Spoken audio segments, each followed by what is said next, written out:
He couldn't do a chin-up, and he's in week 11, and he just did 13 chin-ups. So your program helps people get rid of aches and pains through proper nutrition and training. Some report back to me most weeks and say, they'll subjectively saying, I'm feeling a lot better. Coach Matt Pendleton, helping men over 40 eliminate chronic pain and feel 20 again. Averaging out at about 15 to 20 minutes a day. And if you can't find 15, 20 minutes a day to fix your health, then you've got no reason to try to fix your health. Start, first of all, and just make it a habit, like brushing your teeth. Actually, I'll tell you later on, but we had a client where I had to rejig the whole kind of program along the way. All right, Matt, good to see you again. Welcome back. Yeah, no, thanks, Will. Thanks for having me. Yeah, can you believe it's been a couple of years since we last caught up? I know. Yeah. I think it's over 2.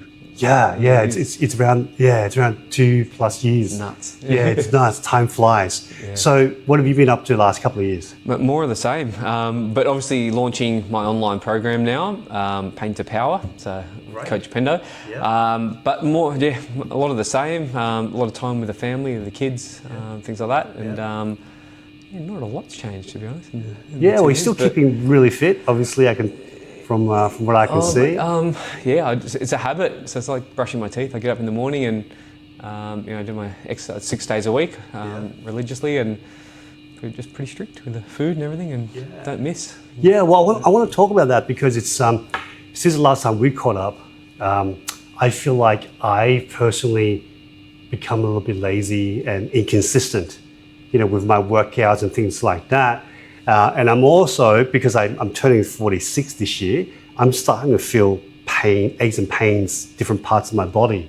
So I want to talk to you about that because I know your program, Pain to Power, specifically helps people similar to me. Yeah. That's got a lot of aches and pains, get them into a habit, into a routine that's going to help to get rid of those pains and aches and bring back mobility and, bring back some, I suppose, movement and joy into the lifestyle. Yeah. No, you're right. Yeah, I mean, I think you're hard on yourself though. You got a 7-month-old, so but with the training and go easy on yourself. But no, definitely. Well, that's why I started it, because I was having people like yourself come to me, friends mostly. Again, in their 40s, hit even mid-40s, and started to get all these aches, strains, and pains. It was affecting even with their going, to the park with their kids and things like that, and all their everyday life. Really, it was affecting, and that's why I started the program. Yeah, I was seeing a lot of it, and I thought, and a lot of them were former kind of, let's say, athletes, but used to play a lot of community sports, whether that be rugby, basketball, soccer, all that kind of stuff, and they're paying for it now, I suppose, and they don't have to be paying for it, but they think they do. But I think that's the key, right? The misconception is, as we get older, we believe that, well, a lot of us believe that you just accept the pain and the aching and the, restrictions of your lifestyle as part of the norm. Yeah. But what you're saying is you're challenging that belief. Yeah, for sure. Yeah. No, you're right. That's what I think people think it's inevitable. I'm going to get, and especially if they've played sport, they often blame that. They'll say, and I played a lot of sports and have had dislocated elbows, and I've had stress fractures in the back and lots of it. Like I was so injury prone when I was young, and now I can honestly say I get aches and pains like everyone else. Pretty minor though, nothing that really restricts me from training and exercising and things like that. So I don't think it has to be the norm. Is what I'm trying to say, I suppose. Yeah. Well, I want to talk to you about that because, like I said, most of the people that are on my channel, that subscribe to my channel, probably a similar age group as me, probably in their sort of 40s, maybe 50s or late 30s.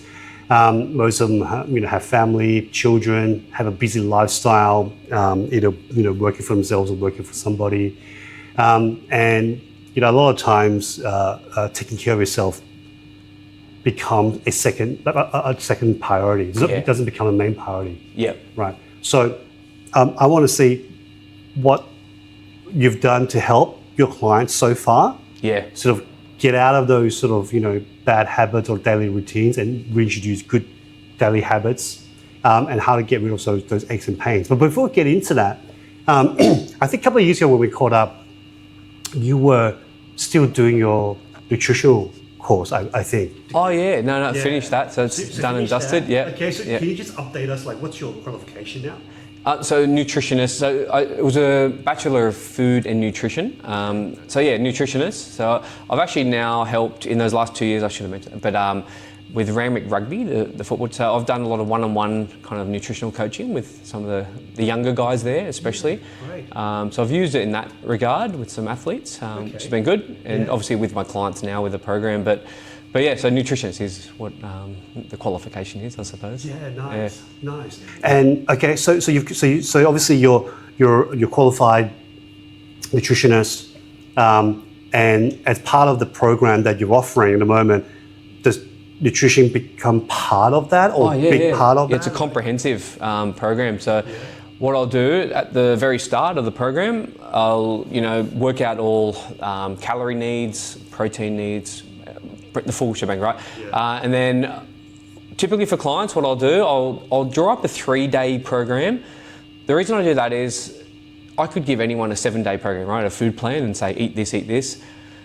I don't like that for a couple of reasons. I think it makes people lazy, and it doesn't teach them how to, in the long run, how to eat and choose foods and things like that. So, they then go off the plan a little, and they're like, oh, I've gone off the plan, I may as well, self-sabotage and eat this. And so I think it doesn't really teach them. So I do 3 days, and I tell them before, and I'll say I'll do a day, like a regular day, a work day, let's say. I'll do a weekend, and then I ask them, but depending on the person, often then it might be a regular day, like an intermittent fasting day, for example, where they might skip breakfast or whatever it is, right? And I find that, I think then it kind of, that's a framework, and I give frameworks within that framework too about how much protein to eat and things like that.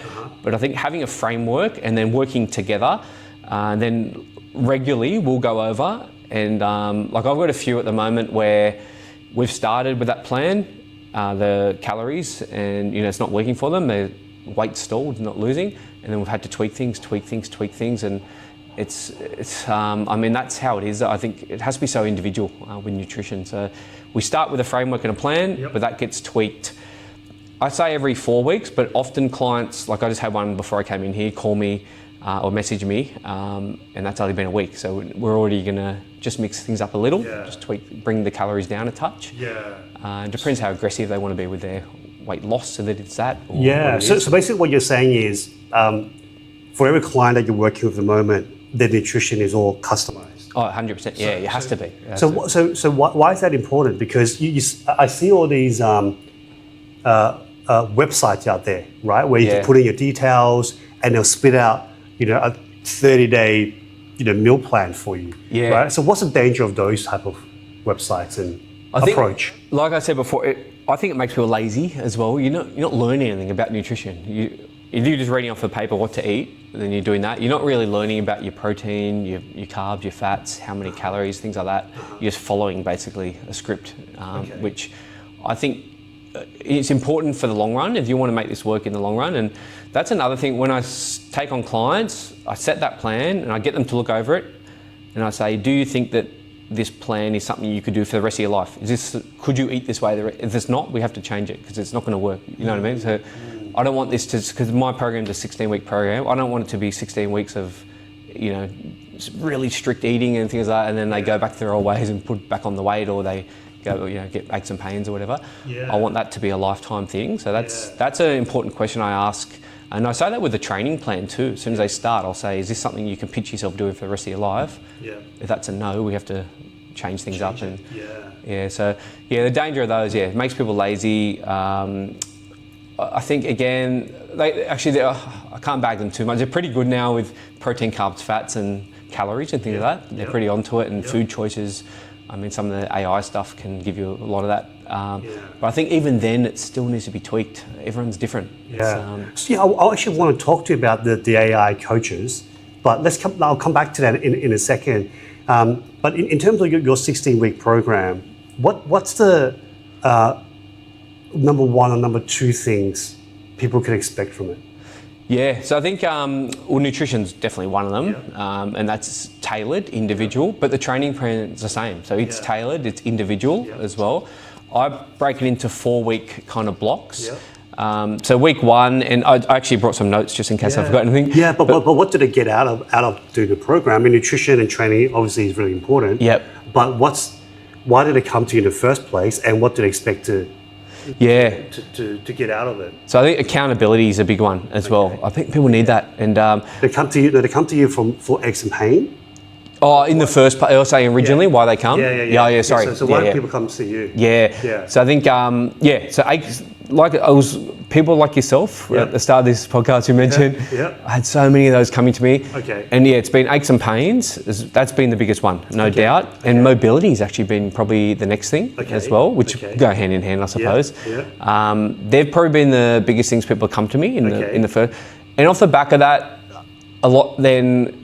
They'll mention at the very end, they'll say, when we're doing our goals, and they'll say, oh, I wouldn't mind losing a bit of weight as well. So I think weight loss is in there. I think everyone wants to look better, right? So it's 100%. So your program helps people get rid of aches and pains through proper nutrition and training. And daily mobility as well, and accountability, habit forming as well. So there's a lot of daily habits, and I use an app called Trainerize where my clients will go and they'll have to tick off each day their habits that they're hitting. So one of them is like a squat, flat-footed squat, where they'll squat to the ground and hold that they'll accumulate 2 minutes in their day. I even do cold showers with a lot of the clients. Well, let's break that down. So week 1 to 4, and then and then 5 to 8. And how does that look like? So in terms of the training, the nutrition stays pretty same. We tweak it as we go. So as I mentioned, I set that individual plan, and then I say at the end of every phase, and a phase is 4 weeks. So at the end there's a goal for every phase. So the end of phase, so phase 1, let's say weeks 1 to 4, we'll revisit your nutrition and see if anything needs to be tweaked. But like I said, along the way, if someone gives me a call or message, we're going to tweak it before that. And that's happened quite often as well. Same with the training. That happens quite often. But essentially, in terms of, that's nutrition. In terms of the training itself, weeks 1 to 4, I'm basically just getting them back to training, a little bit of that muscle memory, especially if they've been former athletes kind of thing. It's low level compared to what you see, some of those gym programs and online and things like that. So it's a little bit low level. Reawakens the muscles. There's daily mobility in there. I've just taken some notes in case I forgot anything. Corrective exercises, obviously, is a big one as well. And, rebuilding trust in their own movement as well. Because I think a lot of them have lost that. They think that if I move this way, this is going to hurt, whatever. So I think getting them moving more, that mobility, and it's pretty. So that's weeks 1 to 4, right? So weeks 1 to 4 is getting them set up on the nutrition. Getting them back into safe training. And giving them a framework for daily habits they're going to hit. So we'll hit that. If they're hitting all those daily habits, and I think they need additional habits, we introduce them later on then in weeks 5 to 8 or whatever it is. What are daily habits? So it depends on the client, and I get this in the initial call when I'm kind of doing the onboarding call. But non-negotiables, I have daily mobility, and I have my own what's called the Pendo flow as well. And so they'll do that daily, and preferably in the morning. It doesn't matter really when they do it, as long as they do it, or before training as well. Some are doing it 2 to 3 times a day now. Some so you hit the mobility. That's a daily thing, and that's 16 weeks. They do that every day, and that's for life. I'd say that as well. You should be doing this forever. And then you hit them with the nutrition. Nutrition. So that's set up kind of from the onboarding call. We'll go through all their kind of likes, dislikes, way of eating, all that kind of stuff, and we'll set that up before week 1, and that stays right through to week 16. But we do tweak it along the way.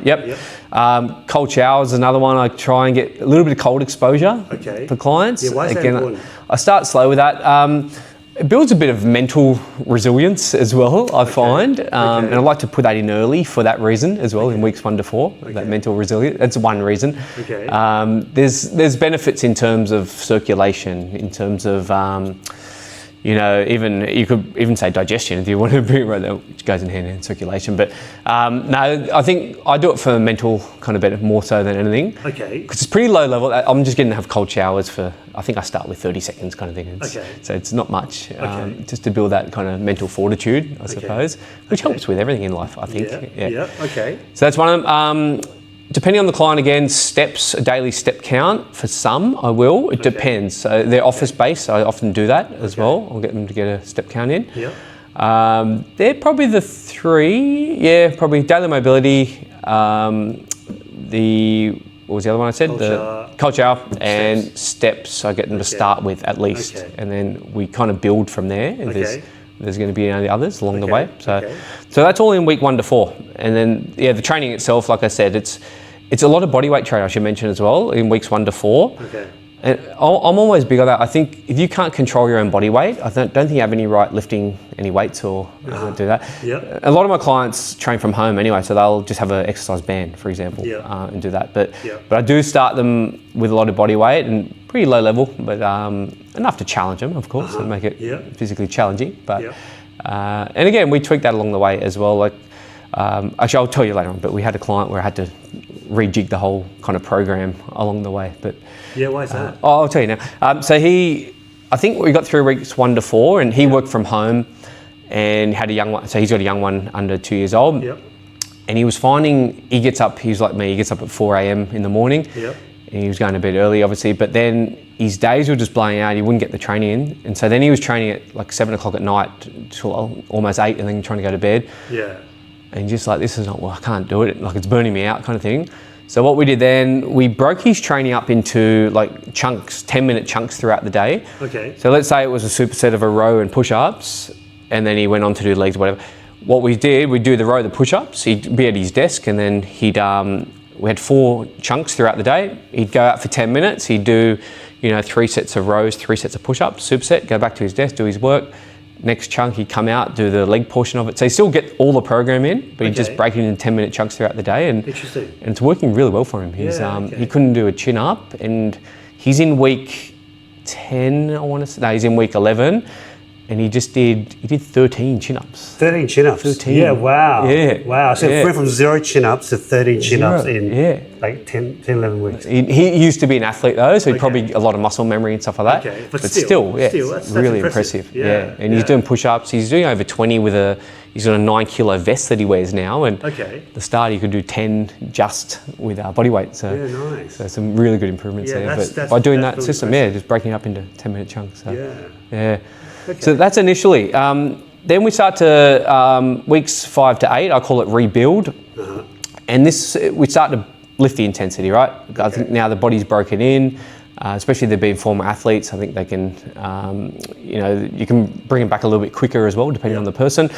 But just again, I've brought some notes. But strength rebuilding, and I've written down here 3D training. What I mean by that is, because I think a lot of programs you see, a lot of them in one plane, and I don't know if you know about transverse plane, frontal planes, and so you got your frontal plane. So a lot will train in just one plane of motion. Okay. Whereas, so explain that a little bit more for the audience. So what does that mean? Yeah. So to keep it in simple terms, even if you go to the gym, right, and you're doing machines and even your squats and deadlifts, that's all in one plane of motion. There's no rotation, there's no lateral movement, things like that. Okay. So what I'll do with my program, especially weeks I start to introduce, weeks 5 to 8, so there'll be things like lateral bounds, where they'll be jumping side to side. There'll be even lunges where we're taking the foot out to the side, kind of thing. We're doing rotation exercises as well. So I start to introduce that in there. And I think that's really important. You need to train the body as such. I think if it's going in one plane of motion, you start to get imbalances in the muscles and things like that. And that can often lead to the pain that they're probably been experiencing later in life. So. Interesting. So you're providing a more balanced approach. Is that the theory behind it? Or it's just you need to challenge the body in different way? Bit of both of those though, but more so probably the first one where we're avoiding imbalances, in the muscles and things like that. Because I think, again, if they were former athletes, all their training would take care of all that anyway, because you're always moving in different directions and things like that. Whereas later in life, you don't. If you just go to the gym and you might play with your kids, maybe you're doing a little bit of rotation and stuff, but there's not really. You're not challenging yourself in those directions. So I think. And that works for balance as well, and even more important as you get older and things like that. So stability, balance. So it has all those benefits. And that's going to help with some brain activity as well. For sure. For sure, 100%. So a bit of brain training in there as well. I didn't think I should write that down. But that's the main. And then full body resilience I've written down here, and regaining control. So basically you're starting to move a little bit like an athlete again in weeks 5 to 8, kind of thing. Nutrition's saying similar. Daily habits are all there, right? Okay. And along the way, building on top of the daily habits. Yeah, it's needed. It's needed. Okay. Yeah. And I'm finding within that, I'm doing a checkup every week. They do a check-in form at the end of every week on a Friday usually. But within that, I do have a call scheduled every 4 weeks for clients. Yep. But I'm finding with some, I'm doing that every 2 weeks or every week even. So it's, when I set up, I always say it to client, don't feel like it's, we only get that one call every 4 weeks kind of thing. Yep. That can be every week if we have to. So I'm definitely open with my time for that. Yep. And I think that's important to individualise and change things on the fly if we have to as well. Okay. And then we start to weeks 9 to 12, I call that resurge. And so now again, lifting intensity as you would expect. So we're starting to introduce some low-level plyometrics here. And if the listeners don't know plyometrics, so they're your kind of things you see where you're jumping, let's say jumping lunges, jump squats, pogo jumps and things like that. Okay. So I do start to introduce some of them as well in these weeks. And I think they're ready for that by that stage. And because they've done a bit of that 3D training as well. And it starts, what that does, it'll strengthen up some of that connective tissue as well. And we want to do this really slowly. Tendons and things, they take a long time to heal. Yep. So the reason why a lot of people get tendonitis in the first place is that tendons, so they're made up of a lot of collagen and things like that. So tendons basically, they're building all the time, right? They're rebuilding themselves, the fibers. Yep. If you're breaking down those fibers faster than they're repairing, that's what leads to tendonitis. So we've got to be really careful with this, and because plyometrics can be quite stressful on the connective tissue. So I go real low level here, low level jumps and things like that. Keep the reps really low so they're not doing it under fatigue. So basically getting them training like they're an athlete again is what I'm essentially trying to do over the 16 weeks. But this is where it starts to get a bit more serious here. I've written down tendon conditioning, fast twitch fiber activation. That's important as well. So I think that's one we lose as we get as we get older, I should say. Those fast twitch fibers. So you got type 1, type 2, there's type 2 A and B. Not to get too confusing with the listeners, but So fast twitch is the ones that give you the power, right? So type 2. So when you're jumping, you're using fast twitch muscle fibers. When you're sprinting, you're using fast twitch ones.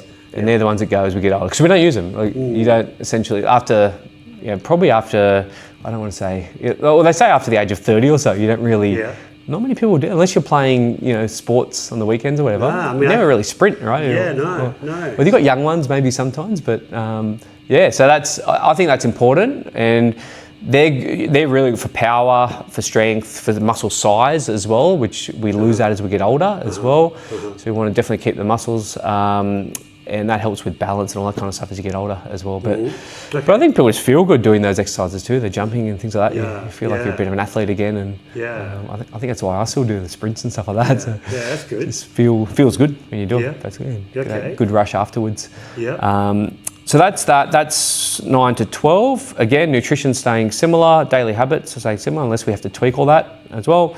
And then the last one, I call it reclaim.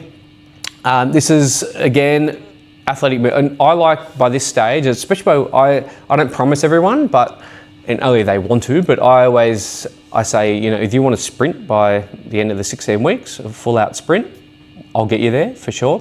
By then, almost guarantee it. And so again, we're lifting the intensity of those plyometrics.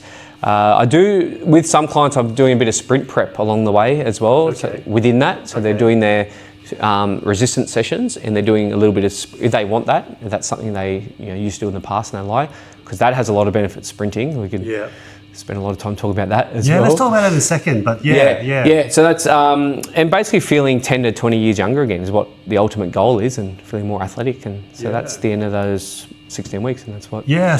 So basically phase 1, as you would call it, is called reignite. Phase 2 is rebuild. Phase 3 resurge. And then reclaim. Great. So your clients who've done the full 16 weeks, they would have fixed nutrition, because they would have done it over 16 weeks, something that they can do for the rest of their life. We introduce training at all different levels. And obviously those daily habits that's going to reinforce all of that. And the goal is they're going to feel 10 to 20 years younger. That's the ultimate goal. But like I said, a lot of them then will slip in, I wouldn't mind losing a bit of weight as well. So that's part of it, isn't it? Like if you have the optimal sort of body weight, you feel a bit better. Yeah. Well, I think by doing all these things anyway, these daily habits and it happens naturally anyway. Yeah. But some of them have more of a focus than others, but some report back to me most weeks and say, you know, they'll subjectively saying, I'm feeling a lot better. Like I just had one, had a call last Friday and he was saying that he's had really bad knees. He was a volleyballer when he was younger. And he ran his first, he does high intensity, but he ran to 400 meters and he said that's the first time he's done that in, he can't remember how long kind of thing. So, wow. And again, he's less than 10 weeks into the program. So, wow. Okay. So they've had good wins like that and results. Okay. So they've been kind of good ones and rewarding, I should say. And, So getting some really amazing results. Yeah. For a lot of your clients. Yeah, and quite fast as well. Like, especially if they've been former athletes, they tend to get it back quicker as well. But for anyone, I think you can change a lot in 16 weeks. And the reason I made it 16, I know a lot of programs there's 12 week, there's even 8 week out there. Yeah. I just find I don't know that's long enough to get like true result, and I don't know that's long enough then to sustain that forever kind of thing. I think you've been doing it for 4 months and you've got good results and you've built all the habits within that. I think then that makes it a long-term plan that you can kind of sustain forever, and that's what we want. I don't want people. Because basically you're changing people's habits. Really, you're changing them from habits that don't serve them anymore into habits that serve them. Yeah. Going forward, that's sustainable. Exactly, and they're not time-consuming. They're not too time-consuming. So let's talk about that. So, how many hours in a day or in a week? Does the client need to sort of invest? Yeah, so everyone's different. But I like 2 strength sessions a week. And when I say strength, that could be at home. Often they are at home. You could be using a band and body weight kind of thing. And that could be range from, it depends on the client again. They'll tell me. Some say I've only got 30 minutes. Some will say I've got up to an hour. So generally between 45 minutes to an hour is what I like to see. Per session or per week? Per session, I should say. 2 of those. And that's kind of the bare minimum in terms of strength. So for some, it's just that and nutrition, and that's all we do. That's just the strength. It depends on how much time they have, right? That's probably the minimum, though, I'd say. So what's that? 2 times 4, so hour and a half. And then you've got the mobility. You've got a little bit of the daily habits, and that mobility, by the way, is that's 10 minutes. So I mean, what's that? An hour a week or something like that, roughly. So you've got an hour a week plus the 1.5 hours of the training, plus a few of those little. Well, you're having showers anyway, so that doesn't count. Hopefully, and then your squats and stuff like that. So. I mean, that's not a lot of time. It's less than 2 hours in a week. There's a bit of meal prep in that, I should say, as well, most likely, depending. But yeah, that's less than 2 hours. It's not, most people spend 2 hours a day on their phone, for example, right? So it's not a lot of time. That's in a week. So that's a minimum I like. It depends how ambitious they are with their goals. Probably the one, I'm trying to think of the client I've got at the moment who trains the most. Well, I have one doing 6 days a week, like myself, kind of thing, and he's doing 3 weights, 3 conditioning kind of exercise, and he's doing all the daily habits as well. But it depends on the person and what they want. So basically, as a minimum, you're looking at probably 15, 20 minutes a day, if you average it out. Average it out, yeah. It's a good way of putting it. That's just not a lot. Everybody can find 15, 20 minutes. And if you can't find 15, 20 minutes a day to fix your health, then you've got no reason to try to fix your health. Well, to give you an example, the client I mentioned before who's increased his chin-ups from 0 to 13, 10 weeks, he is actually doing that. He's only averaging out at about 15 to 20 minutes a day. So he's a good example of that. And he has stuck like 100% to the program, which I hope everyone does, but and he's getting the results from it. So. But yeah, it's not a big time investment, so it's not huge. Most people, that's what I think that holds a lot of people back as well. They think, I can't commit that much time to that. You can do it at home, like you fit it in between. So do it at home, 15, 20 minutes a day, and you're basically fixing your health. Fixing your mobility, reducing your pain. It's that's amazing. Simple as that. That's amazing. I want to talk about sprinting because we mentioned that, and I read a lot of science behind it as well. But why do people stop sprinting over a certain age? And what are the benefits of sprinting?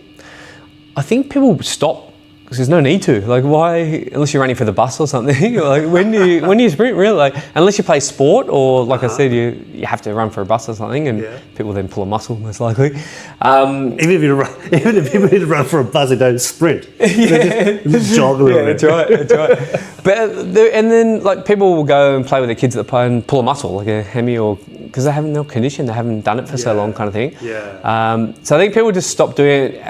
They don't need to do it. So there's no in society. When do you do it? Like, there's no real need. You know what I mean? That's true. No need to actually sprint. I had someone comment on one of my posts and said exactly that. They said, I can still sprint, but I've got no need to. I was like, oh, okay. He was in his 50s kind of thing. But the reason you would do it is the benefits that come along with it. So, I mean, it's such high metabolic activity, probably the highest of all. It's probably the biggest challenge to the human body. I'm talking a 100% sprint is probably one of the biggest challenges you can put on the body, the most stress and force you can put on the body. And that then has benefits of those type 2 muscle fibers we mentioned before. It's almost a full body exercise by sprinting. You're not really, you're not isolating muscles or anything, but it's not just working your legs, upper body, it's everything. And you can do it in a short time frame compared to going out for a 30-minute, 45-minute run.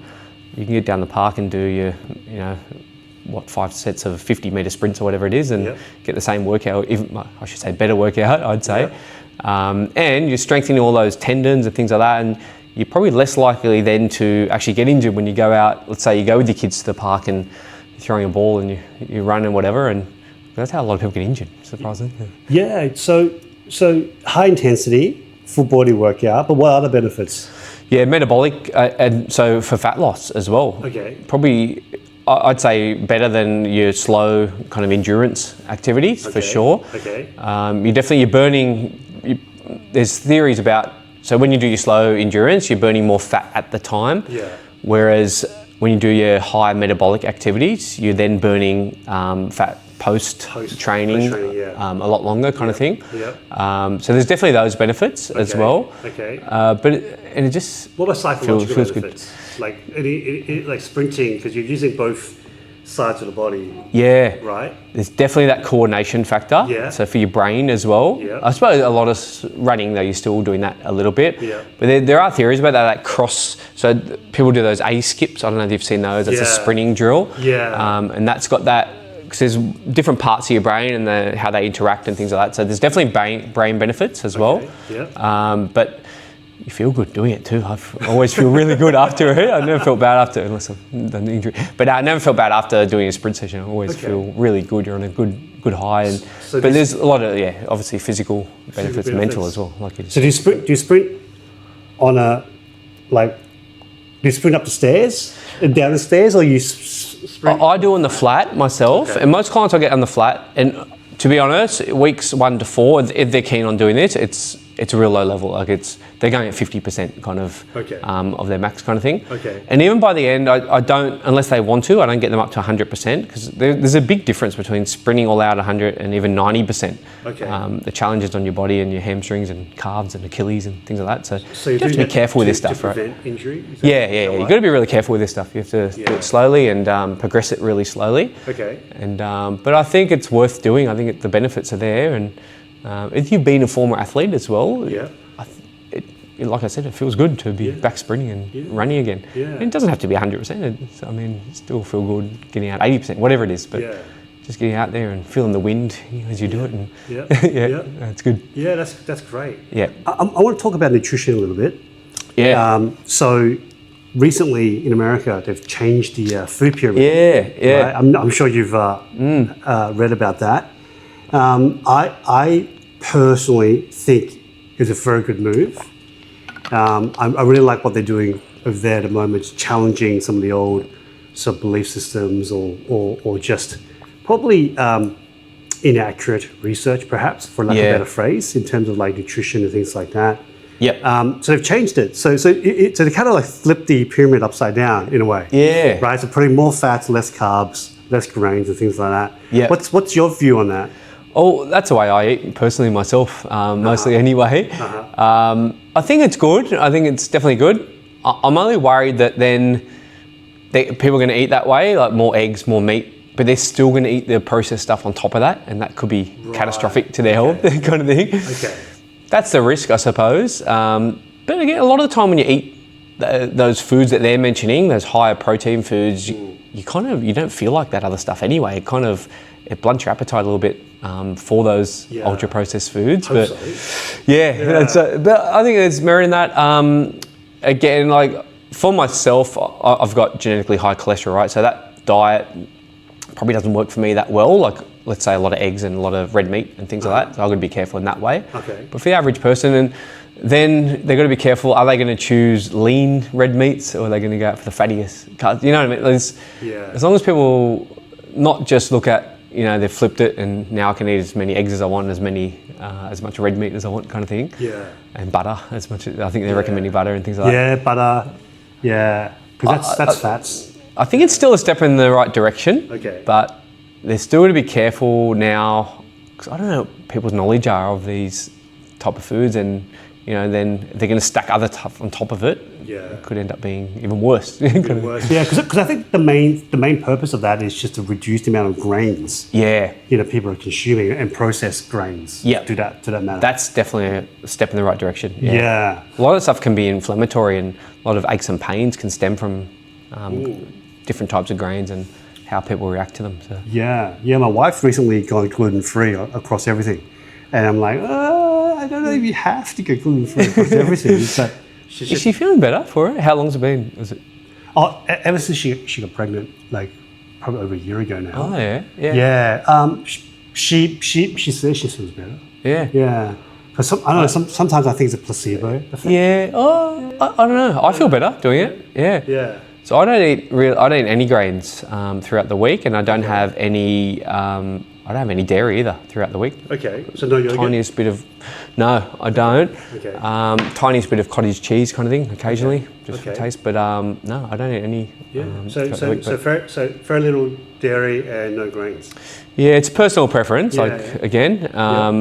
And the grains, I just found I digest better without them. So I actually get all my carbs through sweet potatoes. So they're all sweet potato. Yep. And I'll go meat, sweet potato. Yeah. Get some rice? Kangaroo, sorry. I don't typically. No. Very occasional. I can have a little bit, but there is. I'm not against it. It's actually not. It's easily digested as a carb source. Yep.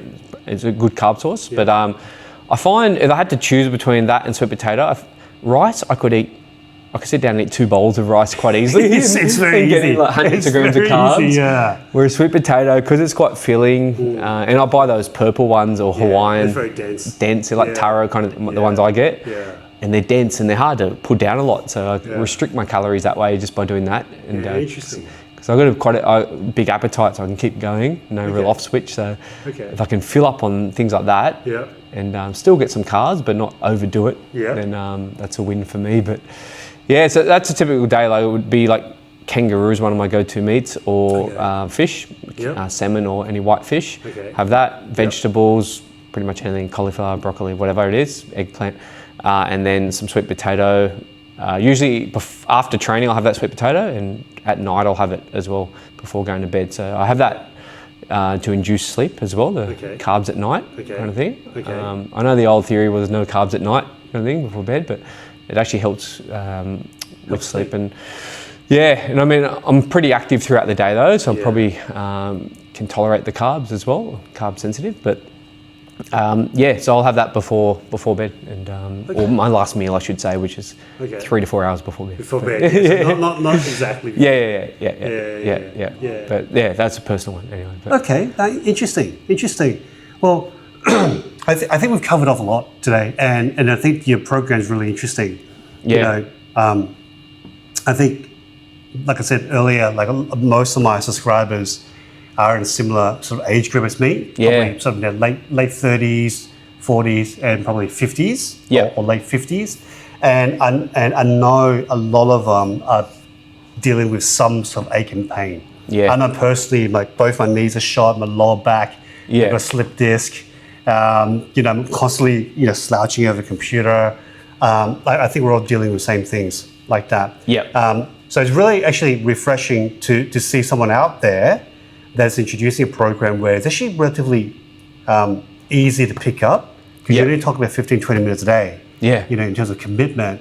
And a lot of things that you're talking about doesn't require you to have like a massive, a gym to access to a massive gym or anything like that. You can do this at home. Yeah. So it's really cool, and you've got it all laid out. In 16 weeks, you have phase 1, phase 2, phase 3, phase 4. So the idea of going from pain to power, I think is amazing. It's awesome. Yeah, and I'm seeing it with a few clients already, which is great. Yeah, a lot of them in that week 10 kind of stage around there, and already. Already 30 chin-ups. Overdue me, some of them too.